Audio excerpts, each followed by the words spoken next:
আজকের গন্তব্য ছিল আলমনগর টু লালপুর। আলমনগর থেকে লালপুর আসলে আলমনগর থেকে লালপুর যাব। ভিজা এসে কাম করবে বৃষ্টির কারণে।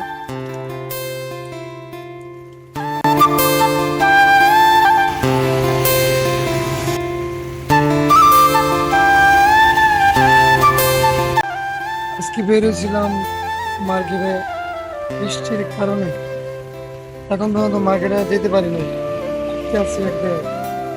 আসলে আমাদের সেলসম্যানের কাজ এরকমই, বৃষ্টি ঝড় তুফান থাকলেও আমাদের কাজ করতে হবে, এই বাচ্চা এটাই স্বাভাবিক।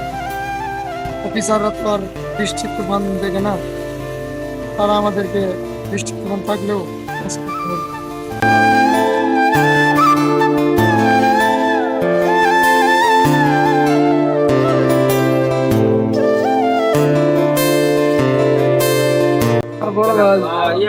ভাই কোন কোম্পানি থেকে করেন? কি অবস্থা আজকে বৃষ্টির কারণে মার্কেটে? বৃষ্টি তো প্রতিদিনই হইতেছে কম বেশি। আজকে মার্কেটের অবস্থা খুব খারাপ আর কি, সেলস পাতি খুবই খারাপ।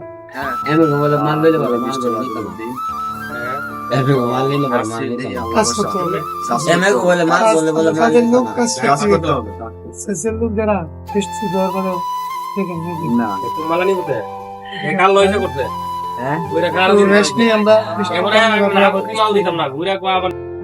বৃষ্টি তো আর থামতেছে না, তাই বৃষ্টির মধ্যে কাজে বেরিয়ে গেলাম।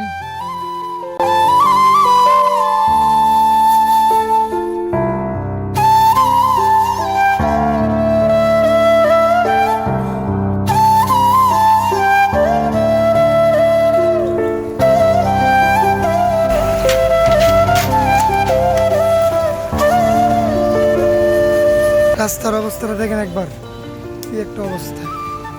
আচ্ছা, আড়াইশিদা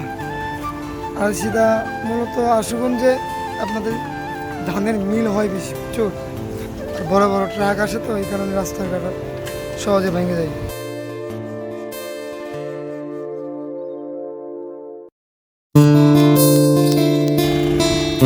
আমি আছি বর্তমানে আড়াইশিদা ইউনিয়নে।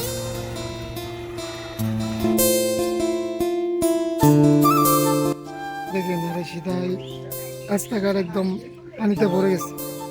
পর্যাপ্ত পরিমাণ ড্রেন না থাকায় পানি নিষ্কাশন হচ্ছে না।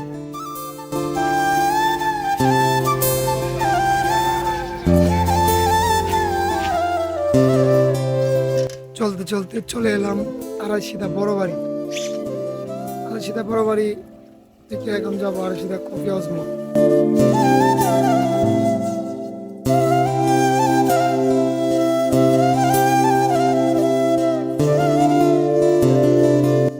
দেখতে দেখতে চলে এলাম আড়াইশিদা নতুন চক বাজার।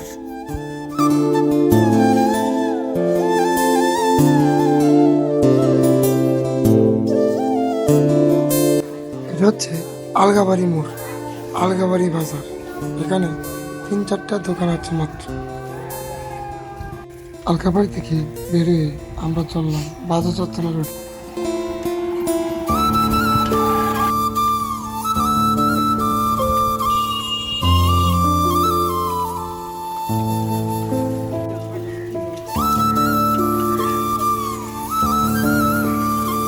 এই তো চলে আসলাম বাজার চারতলা বাজার, খুব ছোট একটা বাজার।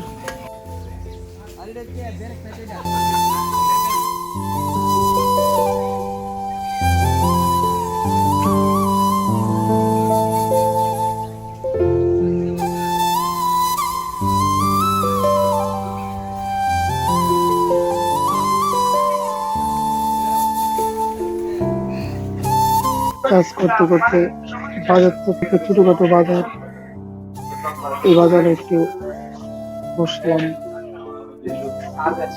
সকালে অনেক বৃষ্টি হয়েছে, তারপরও প্রচুর গরম লাগছে, তাই একটু তারপরে আবার কাজ হয়ে গেছে। চলতে চলতে বাজার চারতলা চলে আসে। দুপুরের সময় এখন সবকিছু বন্ধ, তাই একটু রেস্ট নিতে আসলাম। রেস্ট নিয়ে তারপরে আবার কাজ করা শুরু করব।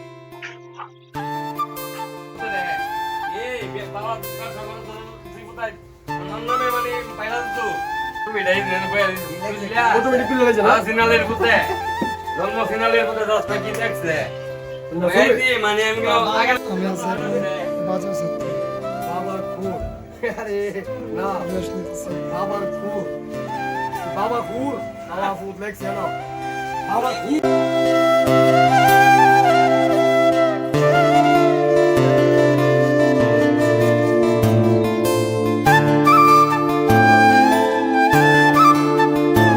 এটা হচ্ছে বাজার ছাত্রলা থেকে তেমুনিয়া, তারপর নোয়াগাঁও হয়ে লালপুর বাজারের রুটের অবস্থাটা দেখেন। গ্রামের রুট তো একটু বৃষ্টি আসলে কাদা টাদা হয়ে যায়, রাস্তাঘাট ভাঙা। এখানকার বেশিরভাগ রাস্তা ঘাট একদম ভাঙা, বেশি একটা ভালো না রাস্তাঘাট, চলতে মানুষের খুব কষ্ট হয়। এদিকে মানুষেরও খুব কষ্ট। ভালো একটা রাস্তা হলে আশা করি মানুষের জীবনযাপন চলার জন্য ভালো। তারা দেখেন এত বড় বড় গর্ত রাস্তাটা, এই রাস্তাটায় যে এখানে যে গর্তটা দেখছেন এটা দুদিন পর পরই ভাঙে, আবার মাটি ভরে, আবার বৃষ্টি আসলে আবার নষ্ট হয়ে যায়। মানুষ হাইটে যেতে কষ্ট। তেমনিয়া মোড়ে আসলাম, দেখা যাচ্ছে সব দোকানপাট বন্ধ। চরটা দেখেন সবাই, চর হাওর।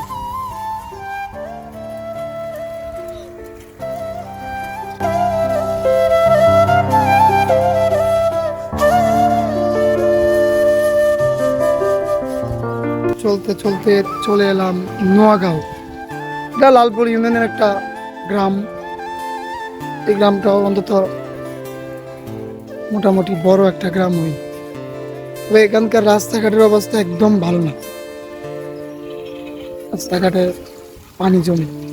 এই যে নোয়াগাঁও, আমার একটা বড় ভাইয়ের দোকান, দোকানের পুরোটাই ব্রাজিল দিয়ে ভরা। বড় ভাই খুব ব্রাজিলে ভক্ত ছিল, বলতেছে মান সম্মান নাই। একটা মাজার দেখতে পাচ্ছেন, এটা নোয়াগাঁওতে অবস্থিত। বিশেষ করে ব্রাহ্মণবাড়িয়ার মানুষগুলো, বেশিরভাগ মানুষ মাজার পন্থী আর কি, মাজার গুলোকে খুব বিশ্বাস করে, এগুলোকে খুব বিশ্বাস করে আর কি। জায়গায় জায়গায় মাজার, প্রচুর মাজার দেখা যায় ব্রাহ্মণবাড়িয়াতে। এদিকে মানুষ, একটা জিনিস লক্ষ্য করলাম, এদিকে মানুষ খুব খেলাপি।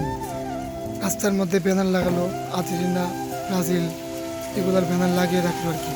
দেখেন কতটুকু খেলা পাগল হলে মানুষ এরকম বড় ব্যানার লাগায়। রাস্তার মধ্যে প্রতিটা জায়গায় জায়গায় ব্যানার আছে। চলে আসলাম লালপুর বাজার, ঐতিহাসিক সেই বাজার। এই সেই লালপুর বাজার রুট, একদম কাছাকাছি এসে বলছি আমরা লালপুর বাজারে। আমরা জানি লালপুর বাজারটা খুব জনপ্রিয় বাজার। এই বাজারে মাছ, মাংস, সবজি বাজার, ভাজা পোড়া সবকিছু পাওয়া যায়। এই বাজারটা বৃহত্তম বাজার, মোটামুটি খুব বড় একটা বাজার। আমরা জানি এখানকার লালপুর বাজারের মিষ্টি খুব জনপ্রিয় মিষ্টি। এখানকার মিষ্টি সব জায়গায় মোটামুটি প্রায়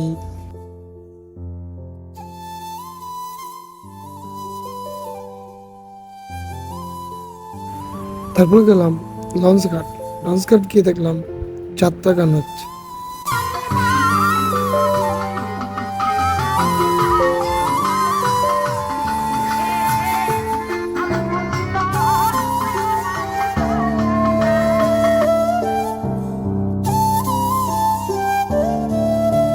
এটা হচ্ছে লালপুর ঘাটপট্টি।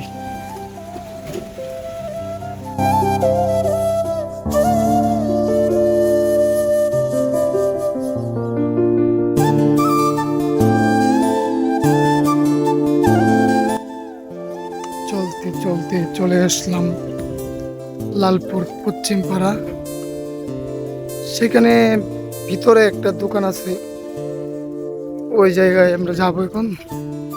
জায়গাটা দেখতেও খুব সুন্দর, একদম বিলের মতো। বিলের আশেপাশে বিলের মতোই দেখা যায়।